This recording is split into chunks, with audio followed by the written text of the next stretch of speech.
여러분 반갑습니다. 한 주 잘 시작하셨습니까? 오늘은 창세기 27장 본문을 보도록 하겠습니다. 이삭이 늙어서 눈이 어두워 잘 볼 수 없게 된 어느 날 맏아들 에서를 불렀다. 나의 아들아. 에서가 대답하였다. 예, 제가 여기에 있습니다. 이삭이 말하였다. 얘야 보아라. 너희 아버지가 이제는 늙어서 언제 죽을지 모르겠구나. 그러니 이제 너는 나를 생각해서 사냥할 때 쓰는 기구들 곧 화살통과 활을 메고 들로 나가서 사냥을 해다가 내가 좋아하는 별미를 만들어서 나에게 가져오너라. 내가 그것을 먹고 죽기 전에 너에게 마음껏 축복하겠다. 이삭이 자기 아들 에서에게 이렇게 말하는 것을 리브가가 엿들었다. 에서가 무엇인가를 잡아오려고 들로 사냥을 나가자 리브가는 아들 야곱에게 말하였다. 얘야 나 좀 보자. 너희 아버지가 너희 형에게 하는 말을 내가 들었다. 사냥을 하다가 별미를 만들어서 아버지께 가져오라고 하시면서 그것을 잡수시고 돌아가시기 전에 주님 앞에서 너희 형에게 축복하겠다고 하시더라. 그러니 얘야 너희 어머니가 하는 말을 잘 듣고 시키는 대로 하여라. 염소가 있는 데로 가서 어린 것으로 통통한 놈 두 마리만 나에게 끌고 오너라. 너희 아버지가 어떤 것을 좋아하시는지 내가 잘 아니까 아버지가 잡수실 별미를 만들어 줄 터이니 너는 그것을 아버지께 가져다 드려라. 그러면 아버지가 그것을 잡수시고서 돌아가시기 전에 너에게 축복하여 주실 것이다. 야곱이 어머니 리브가에게 말하였다. 형에서는 털이 많은 사람이고 나는 이렇게 피부가 매끈한 사람인데 아버지께서 만져보시면 어떻게 되겠습니까? 아버지를 속인 죄로 축복은커녕 오히려 저주를 받을 것이 아닙니까? 어머니가 아들에게 말하였다. 아들아 저주는 이 어미가 받으마 내가 시키는 대로 하여라. 가서 두 마리를 끌고 오너라. 그가 가서 두 마리를 붙잡아서 어머니에게 끌고 오니 그의 어머니가 그것으로 아버지 입맛에 맞게 별미를 만들었다. 그런 다음에 리브가는 자기가 집에 잘 간직하여 두는 맏아들 에서의 옷 가운데서 가장 좋은 것을 꺼내어 작은 아들 야곱에게 입혔다. 리브가는 염소 새끼 가죽을 야곱의 매끈한 손과 목덜미에 둘러주고 나서 자기가 마련한 별미와 빵을 아들 야곱에게 들려주었다. 아멘. 이번 주 주제는 하나님의 역기능적 언약 가정으로서 하나님은 역기능 가정을 통해서도 계획을 이루신다라는 주제를 오늘 본문을 통해서 살펴보도록 하겠습니다.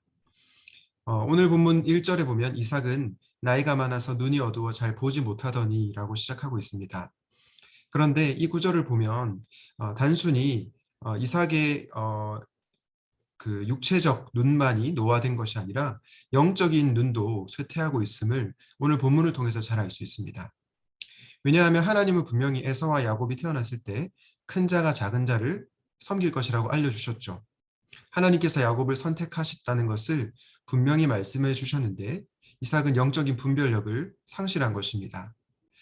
혹시 우리는 어떻습니까? 영적 분별력을 상실한 채로 살아가고 있지는 않습니까? 늘 말씀과 기도로 하나님께서 우리에게 무엇을 말씀하시는지를 잘 들어야 할 것입니다.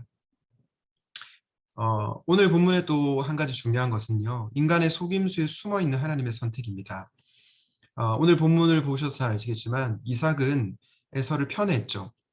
반면에 리브가는 야곱을 더 좋아했습니다.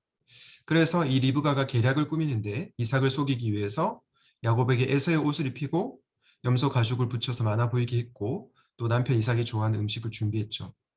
이렇게 해서 이삭이 이제 야곱을 축복하는데요. 장자권을 받게 되는데요. 사실은 이 인간의 속임수에 숨어있는 하나님의 선택이 있었다는 것입니다. 단순히 인간이 속여서 축복을 받은 것 같지만 이 큰 계획을 보면 하나님께서 야곱을 선택하셨다는 그 큰 계획 아래 이 일들이 이루어졌다는 것입니다. 잠언 19장 21절에 보면 이런 말씀이 있습니다. 사람의 마음에는 많은 계획이 있어도 오직 여호와의 뜻만이 완전히 서리라. 성경에 보면 대표적으로 예수님의 십자가를 들 수 있겠죠. 예수님의 십자가는 사람들의 사악한 결정에 의해서 실행되었습니다. 종교 지도자들 그리고 예수님을 배신한 제자들 이런 모든 인간의 어리석은 결정으로 예수님께서 십자가에서 매달리셨죠. 그러나 여러분 잘 아시는 것처럼 십자가는 하나님의 계획 가운데 있었습니다. 이처럼 인간이 자유롭게 선택한 죄의 행동들조차 속임수조차 모든 것이 하나님의 이 포괄적인 계획 속에 들어있다는 것입니다. 로마서 8장 28절 말씀 우리가 잘 아는 말씀이죠. 모든 것을 합력하여 선을 이루신 하나님. 비록 인간이 실수하고 또 여러 가지 불완전한 선택들을 하게 되지만 하나님께서는 그분의 뜻을 반드시 이루신다는 것입니다. 그것을 믿고 힘차게 살아가는 여러분이 되시기를 바랍니다. 오늘 말씀을 기억하면서 이렇게 기도하면 좋겠습니다. 이삭처럼 영적으로 무뎌지지 않게 하소서. 영적인 분별력을 허락하여 주옵소서. 그리고 인간의 속임수와 연약함에도 하나님의 뜻은 반드시 이루어짐을 기억하게 하옵소서. 그리고 지금 현재 어려움이 있다 하더라도 하나님의 때를 기다리며 신뢰의 걸음을 걷게 하옵소서. 기도하시겠습니다. 하나님 아버지, 우리도 이삭처럼 영적으로 분별력을 상실하고 있지는 않은지 돌아보게 됩니다. 영적으로 깨어있게 하여 주옵소서. 하나님, 우리의 어리석은 결정에도 불구하고 하나님은 하나님의 뜻과 계획을 이루시는 분이심을 믿습니다. 지금 현재 청년들의 삶 가운데 여러 가지 어려움이 있다 할지라도 선하신 하나님께서 그분의 뜻을 이루고 계심을 믿고 현실에서 승리하는, 믿음으로 승리하는 삶을 살아갈 수 있도록 인도하여 주옵소서. 우리 주 예수 그리스도 이름으로 기도하였습니다. 아멘.